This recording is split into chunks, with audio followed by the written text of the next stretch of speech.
മകരവിളക്ക് മഹോത്സവത്തിനായി കാത്തിരിക്കുകയാണ് ശബരിമല. ഒരുക്കങ്ങൾ പൂർത്തിയായി. തിരുവാഭരണ ഘോഷയാത്ര നാളെ പന്തളത്ത് നിന്നും ആരംഭിക്കും.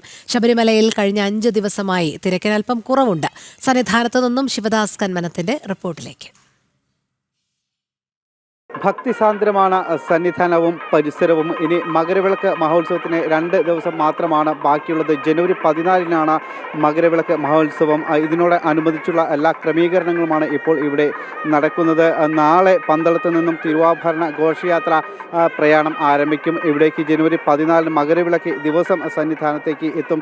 ഇതോടൊപ്പം തന്നെ വിവിധ വകുപ്പുകളുടെ എല്ലാം തന്നെ മുന്നൊരുക്കവുമായി ബന്ധപ്പെട്ടുള്ള കാര്യങ്ങളൊക്കെ തന്നെ വിവിധ വകുപ്പുകൾ ചെയ്യുന്നുണ്ട്. ഇതുമായി ബന്ധപ്പെട്ടുള്ള അവലോകന യോഗങ്ങളടക്കം ചേർന്നിട്ടുണ്ട്. ഈ വരും ദിവസങ്ങളിലും ഇത്തരത്തിലുള്ള അവലോകന യോഗം ചേരുന്നുണ്ട്. അതോടൊപ്പം തന്നെ പോലീസിൻ്റെ ഭാഗത്തു നിന്നും കൃത്യമായ സുരക്ഷാ ക്രമീകരണങ്ങളും നടന്നുകൊണ്ടിരിക്കുന്നുണ്ട്.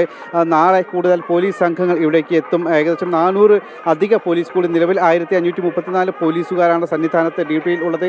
ഈ മകരവിളക്ക് മഹോത്സവത്തോടനുബന്ധിച്ച് 400-ൽ കൂടുതൽ പോലീസുകാർ കൂടി ഇവിടേക്കും എത്തും എന്നാണ് അറിയിച്ചിരിക്കുന്നത്. അതോടൊപ്പം തന്നെ കേന്ദ്ര സേനയുടെ സഹായവും ഇന്ന് ഉണ്ടാകും.